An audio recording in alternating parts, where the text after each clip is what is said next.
मध्य प्रदेश में कभी भी चुनाव आचार संहिता लग सकती है। इसके बाद न तो कोई शिलान्यास, भूमि पूजन किया जा सकेगा, न ही उद्घाटन या लोकार्पण। ऐसे में प्रदेश में कई प्रोजेक्ट्स के उद्घाटन लोकार्पण की बाढ़ सी आ गई है। मुख्यमंत्री शिवराज सिंह चौहान रोज किसी न किसी प्रोजेक्ट का भूमि पूजन, उद्घाटन या लोकार्पण कर रहे हैं। खास बात यह है कि पिछले एक माह में जिन प्रोजेक्ट्स का मुख्यमंत्री ने उद्घाटन, लोकार्पण या शुभारंभ किया है, उनमें से कोई भी अभी तक पूरी तरह से वर्किंग कंडीशन में नहीं है।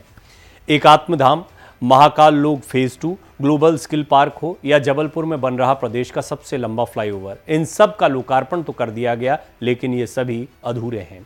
ये वो प्रोजेक्ट्स हैं जिनकी शुरुआत या निर्माण भाजपा की शिवराज सरकार ने किया था। काम पूरा नहीं होने के बाद भी आनन फानन में इन्हें उद्घाटन लायक बनाकर सीएम ने फीता काटा। मध्य प्रदेश के सबसे बड़े फ्लाईओवर की नींव जबलपुर में 22 फरवरी 2019 को केंद्रीय सड़क और परिवहन मंत्री नितिन गडकरी ने रखी थी। ये फ्लाईओवर दमोह नाका से मदन महल तक 3 साल में बनकर तैयार होना था। तब इसका बजट 758 करोड़ रुपए था। 28 सितंबर 2023 की शिवराज सिंह चौहान सरकार ने इसका उद्घाटन किया था और इस प्रोजेक्ट को मार्च 2022 तक पूरा होना था, लेकिन डेडलाइन के भी 1.5 साल बाद उद्घाटन के वक्त लगभग 6 किलोमीटर के फ्लाईओवर का केवल 18% हिस्सा यानी 1.2 किलोमीटर ही बन पाया। सरकार ने आधे अधूरे फ्लाईओवर का उद्घाटन कर दिया। डेडलाइन जून 2024 बढ़ाने के साथ ही इसका बजट बढ़ाकर 758 करोड़ से 1200 करोड़ रुपए कर दिया गया है। भोपाल में बन रहे 1587 करोड़ रुपए के महत्वाकांक्षी project Sant Shiromani Ravidas global skill park का उद्घाटन 4 अक्टूबर 2023 को मुख्यमंत्री ने यह कहकर किया था कि यह मेरा ड्रीम प्रोजेक्ट पूरा हुआ, जबकि ग्लोबल स्किल पार्क का 40% से ज्यादा काम बाकी है। 2018 के चुनावी घोषणा पत्र में बीजेपी ने ग्लोबल स्किल पार्क बनाने की बात कही थी। इस प्रोजेक्ट के लिए एशियाई विकास बैंक से 970 करोड़ रुपए का कर्ज लिया गया और 580 करोड़ रुपए सरकार ने लगाए हैं। 3 जुलाई 2017 को शिवराज सिंह ने इसका शिलान्यास किया था। प्रोजेक्ट को दिसंबर 2022 तक पूरा होना था। प्रोजेक्ट में हुई देरी को लेकर मुख्यमंत्री शिवराज सिंह चौहान ने पिछली कांग्रेस सरकार पर दोष मढ़ा था। सीएम ने कहा था कि पूर्व सरकार ने इस पर ध्यान ही नहीं दिया। इसके निर्माण से लेकर संचालन तक सिंगापुर शिक्षा मंत्रालय की संस्था institute of technical education and services के साथ करार किया है। Centre for skill research and development में इंडस्ट्री में स्किल की मांग के अनुसार रिसर्च कर सिलेबस तैयार किया जाएगा। रिसर्चर्स इस बात की मॉनिटरिंग करेंगे कि इंडस्ट्री में किस स्किल की मांग ज़्यादा और कम है। इसके अनुसार सिलेबस और प्रशिक्षण में बदलाव किए जाएंगे। 2200 करोड़ के एकात्म धाम प्रोजेक्ट की भी बात कर लेते हैं। अभी तक केवल 198 करोड़ रुपए के ही कार्य हो पाए हैं, मतलब करीब 9% काम ही पूरा हो पाया है। इस 9% के काम को प्रोजेक्ट का फर्स्ट फेज कहा गया है। फर्स्ट फेज में 108 फीट ऊंची आदि शंकराचार्य की बाल रूप की प्रतिमा बननी थी, जिसका मुख्यमंत्री शिवराज सिंह चौहान ने 21 सितंबर को भव्य लोकार्पण किया था। बड़ी बात यह है कि ये फर्स्ट फेज भी आधा अधूरा था। जिस एकात्मता की मूर्ति का लोकार्पण किया, उसका कमल का पेडिस्टल बनना था, जो बन ही नहीं पाया। ओंकारेश्वर में शंकराचार्य की प्रतिमा के दर्शन करने आने वाले श्रद्धालुओं के लिए कोई गाइडलाइन जारी नहीं की गई है। प्रतिमा क्षेत्र तक पहुंचने का कोई स्थायी मार्ग भी नहीं बन पाया है। यानी काम अधूरा है, काम यहां भी होना है। 9 फरवरी 2017 को मुख्यमंत्री शिवराज सिंह चौहान ने ओंकारेश्वर के मानधाता पर्वत पर अद्वैत लोक बनाने की घोषणा की थी। जून 2022 से कंस्ट्रक्शन शुरू हुआ। इस प्रोजेक्ट को बनाने में करीब 2200 करोड़ रुपए खर्च होंगे। प्रोजेक्ट को पूरा होने में अभी करीब 4 साल और लगने वाले हैं। गौर करने वाली बात है, देखिए ये समझने जैसी बात है। इसका मतलब ये नहीं है कि सरकार काम नहीं कर रही है। ये रिपोर्ट ये समझाने के लिए है कि ये सिर्फ बात बीजेपी की नहीं है, शिवराज सरकार की नहीं है। हर उस राज्य में जो चुनावी राज्य होता है, वहाँ पर जो प्रोजेक्ट्स होते हैं, उनको बहुत दनादन लोकार्पण, शिलान्यास, इस तरह की चीज़ें देखने को मिलती हैं। मैंने पहले भी कई एक्सप्लेनर्स में आपको बताया है, क्योंकि जनता को ये सारी चीज़ें जाननी चाहिए। हालांकि इसका इम्पैक्ट पड़ता है। राजनेता भी वही काम करते हैं जो वो जानते हैं कि इससे मतदाता पर असर पड़ेगा, यानी लोगों को ये लगे कि सरकार ने काम किए हैं। तो एक ये भी तरीका हो सकता है कि भले ही बेशक काम अधूरा रह गया, आने वाले दिनों में पूरा होगा, लेकिन फिर भी सरकार एक तरीके से इस चीज़ को बताना चाहती है कि हमने ये बड़े काम किए हैं। तो ये भी एक वजह होती है।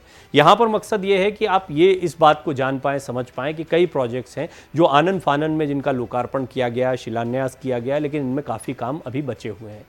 अब जिस प्रोजेक्ट की मैं बात कर रहा हूँ, उस प्रोजेक्ट से जुड़े इंजीनियर्स का कहना था कि अगस्त 2023 पूरा होने से पहले हमें मूर्ति बनाने की डेडलाइन दी गई थी। ये कार्य युद्ध स्तर पर पूरा हुआ। बारिश में भी मूर्ति का काम एक भी दिन नहीं रुका। जिस काम को सरकारी ढर्रे से पूरा होने में 2-3 साल लगते, उसे हमने 8 महीने में ही पूरा कर दिया। यानी थोड़ा जल्दी में भी काम को किया गया है। संग्रहालय के अंतर्गत आचार्य शंकर के जीवन दर्शन और सनातन धर्म पर विभिन्न वीथिकाएं, दीर्घाएं, laser light, water sound show, आचार्य शंकर के जीवन पर फिल्म, सृष्टि नाम का अद्वैत व्याख्या केंद्र, एक अद्वैत नर्मदा विहार अन्न क्षेत्र, शंकर कलाग्राम का निर्माण होगा। संस्थान के तहत दर्शन विज्ञान, सामाजिक विज्ञान और कला पर केंद्रित 4 शोध केंद्रों के अलावा ग्रंथालय, विस्तार केंद्र और एक पारंपरिक गुरुकुल भी होगा। अद्वैत लोक के साथ ही 36 हेक्टेयर में अद्वैत वन नाम का एक सघन जंगल भी विकसित किया जा रहा है। काशी विश्वनाथ की तर्ज पर बने महाकाल लोक फेज 2 के कामों का सीएम शिवराज सिंह चौहान ने 5 अक्टूबर 2023 को शुभारंभ किया था। जिन प्रोजेक्ट का लोकार्पण किया उनमें से कुछ तो शुरू भी नहीं हुए हैं, लेकिन उनका लोकार्पण हो गया है। इनमें महाकाल परिसर का उन्नयन और हेरिटेज धर्मशाला का काम अभी 10% भी पूरा नहीं हो पाया है। महाराजवाड़ा बेसमेंट पार्किंग की स्थिति यह है कि इसमें एक भी गाड़ी खड़ी नहीं हो सकती है। इसी तरह मंदिर के दोनों ओर से शिखर दर्शन का कार्य भी अधूरा है। अधूरे कार्यों के बावजूद सरकार ने लोकार्पण किया है। फेज 2 का एक्सटेंशन कर 502 करोड़ रुपए के 15 प्रोजेक्ट और जोड़े गए हैं। रुद्र सागर पर पैदल पुल, रामघाट का सौंदर्यीकरण, रेलवे स्टेशन से महाकाल मंदिर तक रोपवे, अन्य सड़क का विकास जैसे कुल 15 काम और होने हैं। 3 अक्टूबर 2023 को मुख्यमंत्री शिवराज सिंह चौहान ने 5 किलोमीटर ट्रैक पर मेट्रो चलाकर इस प्रोजेक्ट को हरी झंडी दिखाई थी। ये 5 किलोमीटर का ट्रायल रन फेज 1 यानी 14 किलोमीटर ट्रैक के पूरा होने की डेडलाइन दिसंबर 2022 के भी 9 महीने बाद हुआ था। ट्रायल रन के लिए 2 स्टेशन तैयार किए गए थे। दोनों स्टेशनों के बीच में पड़ने वाले स्टेशनों का काम 30 से 40% अधूरा है। भोपाल वासियों को 6 किलोमीटर सफर करने के लिए अभी कम से कम 1 साल का इंतजार करना पड़ेगा। 26 नवंबर 2019 को कमलनाथ ने भोपाल मेट्रो का शिलान्यास किया था। इसकी सारी औपचारिकताएं भाजपा सरकार में पूरी हो गई थी। 17 किलोमीटर के पहले फेज का काम पूरा होने की तारीख तक इंदौर मेट्रो के 6 किलोमीटर का केवल ट्रायल ही हो पाया है। यह ट्रायल मेट्रो के फाइनल उद्घाटन जितना ही भव्य था। इस पर सीएम शिवराज सिंह चौहान ने कहा कि मेट्रो को इंदौर तक ही सीमित नहीं रखा जाएगा, इसे 2028 तक उज्जैन तक ले जाया जाएगा। जिन स्टेशनों के बीच में मेट्रो का ट्रायल रन हुआ उन स्टेशनों को ही पूरा होने में 7 से 8 महीने लग गए। जैसा मैंने पहले भी बताया कि यहाँ पर इस एक्सप्लेनर के ज़रिए इन प्रोजेक्ट्स के बारे में बताने का मकसद इतना है कि कई काम हैं जिनकी डेडलाइन भी दी जाती है। और देखिए, कोशिश होती है, सरकार की कोशिश होती है कि आगामी चुनाव से पहले या जब भी जनता के बीच में अपने रिपोर्ट कार्ड को लेकर जाना है उससे पहले कुछ ना कुछ बातों को सामने रख दिया जाए, कुछ कामों को सामने रख दिया जाए। लेकिन जब ऐसा नहीं हो पाता है तो फिर ऐसे में जितना काम हुआ है उसके आधार पर उसको इतना तो दिखाया जाए कि हाँ, इतना काम हो गया और इसका शिलान्यास या लोकार्पण कर दिया जाए। तो चाहे मेट्रो की बात हो, चाहे शंकराचार्य की मूर्ति की बात हो, या फिर इसके अलावा कई और प्रोजेक्ट्स हैं, जैसे महाकाल फेज़ 2 की भी, महाकाल लोक फेज़ 2 की भी बात हुई है। इसको लेकर भी काफ़ी सियासत हुई है। महाकाल लोक में जिस तरह से मूर्तियां गिर गई थी आंधी तूफान में, उसको कांग्रेस ने एक समय पर बड़ा मुद्दा बनाया था कि इसकी जांच पड़ताल होनी चाहिए। अब एक बड़ा सवाल ये खड़ा होता है कि जल्दबाजी में काम करने में कहीं कोई कमियां ना रह जाए, क्योंकि प्रोजेक्ट जो है वो डेडलाइन तो है, जनता को बताना भी है कि हमने ये काम किया है।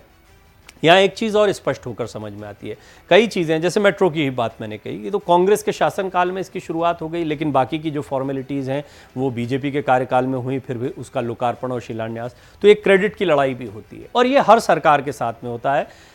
हमारे देश में जो लोकतांत्रिक ढांचा है उसमें सरकारें बदलती रहती हैं। कई सरकारें हैं जो किसी काम को शुरू करती हैं। उदाहरण के लिए अभी बीजेपी सरकार ने कई काम शुरू किए हैं। अब मध्य प्रदेश में सरकार रहती है नहीं रहती है, इसके लिए तो अगले 3-4 महीने में फैसला हो जाएगा। साल के अंत में ही चुनाव होना है और इसमें ये साफ हो जाएगा कि फिर किसकी सरकार बनती है। अब ऐसे में कांग्रेस उन प्रोजेक्ट्स में से किन प्रोजेक्ट्स को महत्वपूर्ण मानती है, आगे बढ़ाती है, ये भी इंपॉर्टेंट रहने वाला है। कई बड़े प्रोजेक्ट्स हैं, ऐसे कई उदाहरण आपको मिल सकते हैं जहाँ पर बड़े बड़े प्रोजेक्ट शुरू हुए, सरकारें बदली और उसके बाद में उनका काम रुक गया।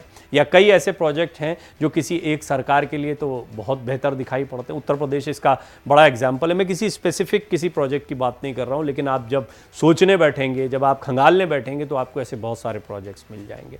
तो कुल मिलाकर ये एक स्थिति रहती है, जब भी चुनाव आते हैं तो चुनाव में जनता के बीच में अपने किए कामों को बताना होता है। लोकार्पण शिलान्यास की एक राजनीति होती है, मध्य प्रदेश में भी जमकर हो रही है, लेकिन कई काम हैं जो अब भी अधूरे रह गए हैं। लेकिन जैसा मैंने कहा, ये एक राजनीतिक मजबूरी भी है, क्योंकि अब फिर आगे क्या होना है वो इसी चुनाव के आधार पर तय होगा। तो इस चुनाव में जनता के बीच में ये बताया जाए कि देखिए हमने कितना काम किया है।